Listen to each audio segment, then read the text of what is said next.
Good evening and welcome to Real America's Voice and Just the News' special election coverage of the presidential election of 2020, Our Republic at Risk.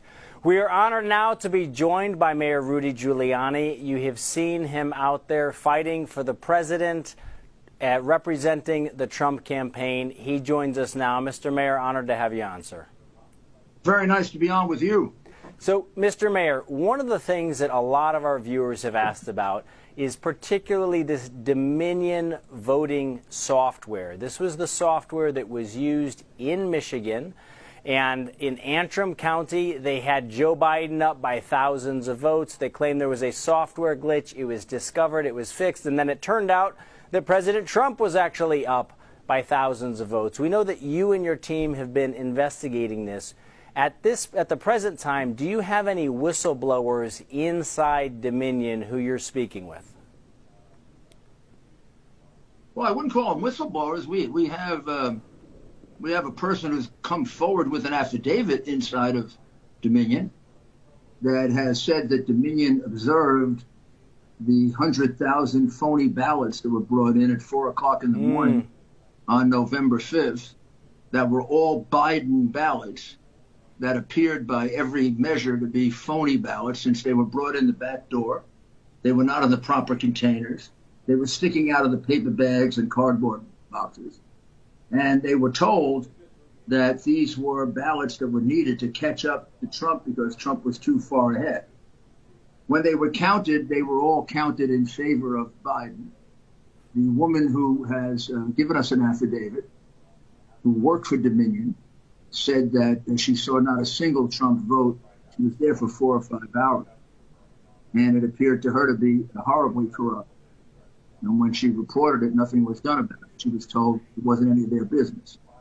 So that's not a whistleblower. That's a witness on the record in our lawsuit in Michigan, which is why I feel pretty good about the lawsuit. There's a 100,000 vote fraud. Do we have other witnesses for that are somewhat reluctant to come forward right now? Yes.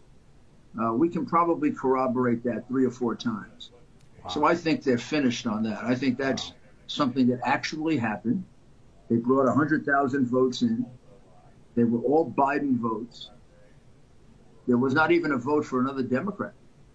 And it was intended because they were panicked because Trump was ahead by much more than they anticipated. Same thing happened in Pennsylvania. They never anticipated Trump being ahead by 800,000 votes. It's inherently impossible to make up 800,000 votes at 64% of the vote. You have to cheat to do it. Now, we're talking about Philadelphia. Philadelphia has cheated in every election for the last 60 years. Philadelphia has more people that have gone to prison for election fraud than any city probably in the country. And it's all Democratic election fraud because it's been controlled by a corrupt Democratic machine for 60 years. So when they fell behind by 800,000 votes, they went into a state of panic. And then they had to shut out all the Republicans. They had to bring in all the phony ballots. And we never got to examine over 600,000 ballots, which makes them all unlawful. Illegal, unlawful, fraudulent. I doubt that the court will allow them to count those ballots. I'm sure the state legislature will not accept those ballots in order to certify electoral votes. And really, only, I think, Axios has been smart enough to take Pennsylvania down as a Biden state. And Pennsylvania is not going to be a Biden state. And Mr. Mayor, if you would, could you give our viewers a sense? They've been following the updates, day after day. Give us a sense, if you would, please, for the current state of play, the most important legal actions that are happening right now in these battleground states around the country, please. Well, I really feel bad that I have to do that because this information is being denied them by the mass media. I mean, it's being censored, not being given to them. And then we hear people say there's no evidence of fraud. We have 1,000 ballots demonstrating the worst kind of fraud you ever heard of. Yes. And the media is just lying about it in their absolutely anti-American and pathetic effort to elect a criminal as president of the United States. I've never seen this before. But here's the reality. The most important 2 cases right now are Pennsylvania and Michigan. because if you read those cases and you read the affidavits in the cases, it's going to give you a picture that there really is powerful evidence that they stole the election in Pennsylvania and Michigan. Trump was ahead by 800,000 when we went to sleep. They counted votes all night. They were coming out of the woodwork. They were being made up. They were being written up. And they got him into a more competitive position. In Michigan, they actually brought in phony ballots, 100,000 of them. They thought all the Republicans were gone.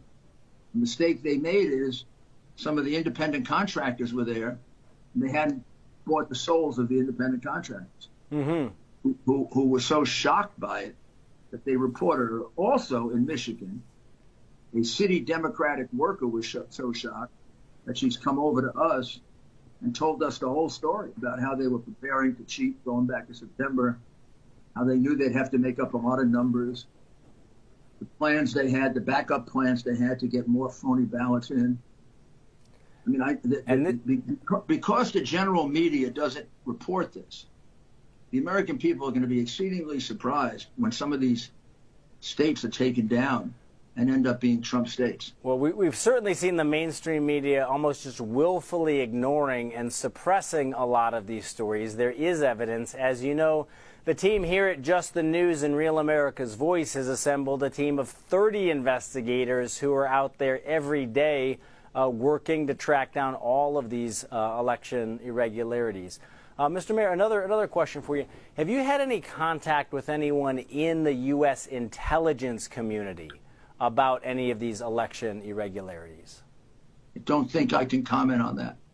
There is no question. Another aspect of this is, was the vote interfered with from the point of view of the computers that were used? And does Dominion figure very big in that situation, given the fact that it uses Chinese software and has a rather checkered history? Roger. And Mr. Mayor, as we stand right now, you know, a lot of Americans, a lot of our viewers are kind of asking us what they think the most likely timeline is on this. Do you think, sir, that these cases end up in the Supreme Court?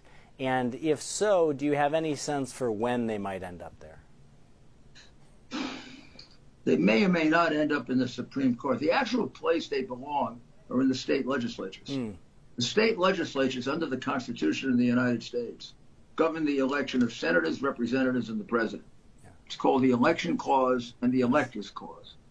So the real arbiter of this will be the state legislature that has to determine, are these unlawful votes going to be counted, which would be terrible, and it would defy the law of their state. I guess if they did that, we would take it to the Supreme Court. But in the first instance, it would be the decision of the state legislature. Right. And I can't imagine they won't do the right thing, because these votes are blatantly false, unlawful, manufactured. And when they say there's no evidence of fraud, I've never seen a election case with half this evidence of fraud. Well, we also have a number of witnesses who've come forward. If you would, please give our viewers an update on where things stand with Richard Hopkins. This is the Pennsylvania postal worker who came out, who said that he overheard a supervisor telling people to illegally backdate ballots. Then the mainstream media came out with a number of false stories saying that he had recanted his story. And he came out publicly and he said, no, I meant exactly what I said. Where does that stand today? Well, this is a media sideshow. His testimony gives flavor, but it isn't critical, because the 683 ballots that were unlawful are established in a totally different way, in a completely uncontroversial way. But in any event, he kind of gave evidence of the kind of fraud that was going on all throughout Pennsylvania, which was a disaster. And his backdating of documents is corroborated by inside witnesses, about 10 of whom were told to do the same thing. So he's got a lot of colleagues who support what he was saying. What happened to him is intolerable. The Postal Service, playing Biden defender, sent some out-of-control postal agent named Schmedlap to see him. And Schmedlap actually is tape recorded, because he doesn't know that the gentleman was wearing a recording device. You can listen to that tape recording if you want, And what you see is Schmidlap is trying very, very hard to frighten and threaten him. Yes. He tells them, I'm going to make you scared. Yeah. He says there are a lot of senators who are depending on you changing this. He tells them, I'm going to be very unhappy if you don't. Virtually threatens him with his job. Now, what's this guy doing? Yes. Who's he doing it for? Well, What is his concern about what he said about? I mean, after all, what he said, the postal workers said. Mr. Mayor, I know we're going to have to take a break here, sir. But we will make sure that we continue to check in with you and the entire Trump team on every one of these developments as we move forward. You bet. Thank you, Mr. Mayor.